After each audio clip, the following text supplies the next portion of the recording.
جب آپ کا بیٹا غلط عادتوں میں پڑ جائے تو اس کی شادی کرنے کے بجائے اس کا علاج کروائیں۔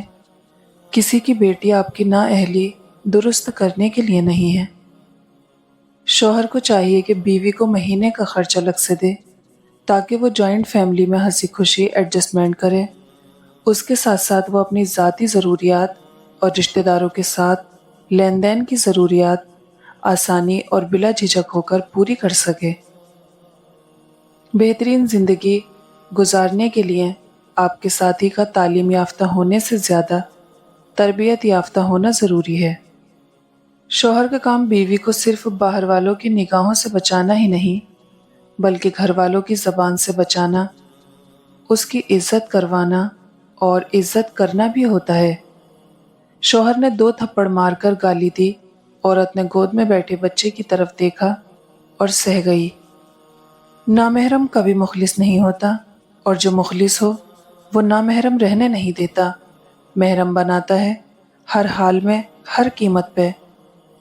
مرد کا دل جب عورت سے بھر جاتا ہے تو وہ 3 کام کرتا ہے: اپنا لہجہ بدل لیتا ہے، عورت کے کردار پر انگلی اٹھانے لگتا ہے، اور ہر وقت مصروف رہنے کے بہانے کرتا ہے۔ تم مردوں سے مقابلہ نہیں کیا کرو، کیونکہ ان کو ایک درجہ اوپر میرے رب نے دیا ہے تاکہ وہ تمہاری حفاظت کر سکے، نہ کہ اس لیے کہ تم ان کی برابری کرو۔ شوہر کے لباس سے بیوی کی نفاست اور بیوی کے لباس سے شوہر کی غیرت کا پتہ چلتا ہے۔ لاٹری صرف پیسوں کی نہیں ہوتی، صحیح انسان کا مل جانا بھی کسی لاٹری سے کم نہیں۔ بے شک بیٹی کسی کی بھی ہو، اس کے اچھے نصیب کی دعا کرنی چاہیے۔ اللہ تعالیٰ سب بیٹیوں کا نصیب اچھا کرے۔ طلاق ہونے والی لڑکیوں سے نکاح کریں، اگر ان کے پاس بچے ہوں تو بھی نکاح کریں، رزق کا وعدہ اللہ پاک نے کیا ہے۔ شادی کے بعد عورت کی حالت دیکھ کر اس کے ماں باپ کا نہیں بلکہ شوہر اور سسرال کا پتہ چلتا ہے۔ بیائی گئی بیٹیوں کے میکے اس وقت تک آباد رہتے ہیں جب تک ان کے ماں باپ حیات ہوں، ورنہ ماں باپ کا سایہ اٹھ جانے کے بعد وہ گھر ان کا میکہ کم اور بھائیوں کا گھر زیادہ کہلاتا ہے۔ ایک بوڑھے شخص نے اپنی اہلیہ کی وفات کے بعد نظر کی اینک پہننا چھوڑ دی۔ وجہ پوچھی گئی تو بتایا اب اس کے بعد کچھ بھی دیکھنے کے قابل نہیں رہا۔ مرد وہ ہوتا ہے جو غصے میں بھی عورت سے بات کرنے کی تمیز نہ بھولے۔ سب سے عظیم عورت وہ ہے جو صرف اپنے بچوں کی خاطر اس مرد کے ساتھ گزارا کرتی ہے جو اس پر ظلم کرتا ہے، بلا وجہ پابندی لگاتا ہے۔ جو جوڑے اولاد کی نعمت سے محروم ہیں ان کو طعنہ مت دیا کریں، یہ اختیار صرف اللہ تعالیٰ نے اپنے پاس رکھا ہے۔ اللہ پاک تمام بے اولاد جوڑوں کو نیک صالح اولاد عطا کرے۔ جب عورت کی انا پہ چوٹ لگتی ہے تو وہ محبت میں سر چڑھے مرد کو زمین پہ لا پھینکتی ہے اور پلٹ کر بھی نہیں دیکھتی۔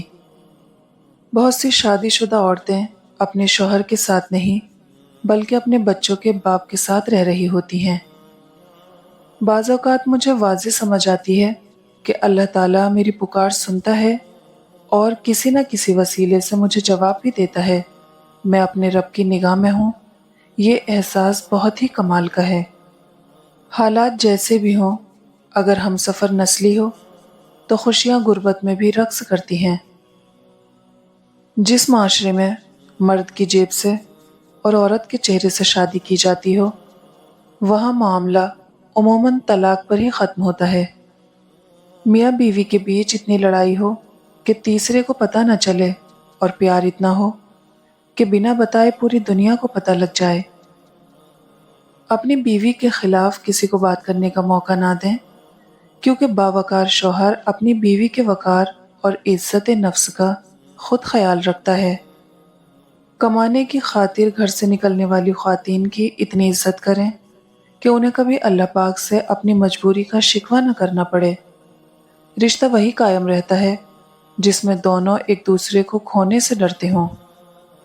مرد کی تربیت کا پتہ تب نہیں چلتا جب وہ اپنے ماں باپ بہن بھائیوں کو خوش رکھے، بلکہ مرد کی تربیت کا پتہ تب چلتا ہے جب کسی کی لائی ہوئی بیٹی اس سے خوش اور پرسکون ہو۔ 2 دن گانے چلا کر، ڈانس کروا کر، سارے بدی کے کام کرنے کے بعد میرے معاشرے میں قرآن کے سائے میں بیٹی کی رخصتی کی جاتی ہے۔ ایک شادی شدہ عورت کی کامیاب زندگی کا دار و مدار اس کے شوہر پہ ہے۔ شوہر کا تعاون ہو تبھی عورت بسے گی، چاہے محل میں رہے یا جھونپڑی میں۔ بیٹی کی شادی اس سے کریں جس میں اللہ کا خوف ہو، کیونکہ ایسا شخص بیوی سے محبت کرے گا تو عزت دے گا، اور اگر نفرت کرے گا تو بھی ظلم نہیں کرے گا۔ محبت کا کوئی ترازو نہیں ہوتا، پر وہ بتاتی ہے کہ پیار کتنا ہے۔ کائنات میں بہترین جوڑے وہ ہیں جو ایک دوسرے کو ایمان کی طرف لائیں اور ایک دوسرے کے لیے جنت میں جانے کا سبب بنیں۔ جس طرح استری کرنے سے کپڑوں میں جان آ جاتی ہے، بالکل اسی طرح سب کے سامنے عزت دینے سے بیوی میں بھی جان آتی ہے۔ عورت سے کبھی جھوٹ مت بولو، کیونکہ وہ آپ سے اسی وقت پوچھتی ہے جب اسے سب کچھ پتہ ہوتا ہے۔ بہت عظیم ہے وہ میاں بیوی جو ایک دوسرے کے عیب چھپاتے ہیں اور کسی کے سامنے اپنے شریک سفر کی برائی نہیں کرتے۔ لوگ کہتے ہیں شریف لڑکیاں تو گھر پہ رہتی ہیں، میں کہتی ہوں شریف لڑکیاں جہاں بھی رہیں شریف ہی رہتی ہیں۔ بہت خوش نصیب ہوتے ہیں وہ لوگ جن کے ہاتھوں میں ملنے کے بعد بچھڑنے کی لکیر نہیں ہوتی۔ روٹ جانے کے بعد غلطی چاہے جس کی بھی ہو، بات کرنے کا آغاز وہی کرتا ہے جس کو بے پناہ محبت ہو۔ آپ اس طرح کی عورت بنیں جسے رسول اللہ صلی اللہ علیہ وسلم دیکھتے تو فرماتے، یہ وہ عورت ہے جس نے میرے لائے ہوئے احکام کو اور میرے بتائے ہوئے طریقوں کو اس وقت زندہ کیا جب میری امت کی عورتیں بگڑ چکی تھیں۔ ہم سفر مخلص ہو تو راستے جتنے بھی کٹھن ہو منزل مل ہی جاتی ہے۔ مجھے سوچ سمجھ کر دکھ دیجیے گا، میں اپنے معاملات اللہ پہ چھوڑتی ہوں۔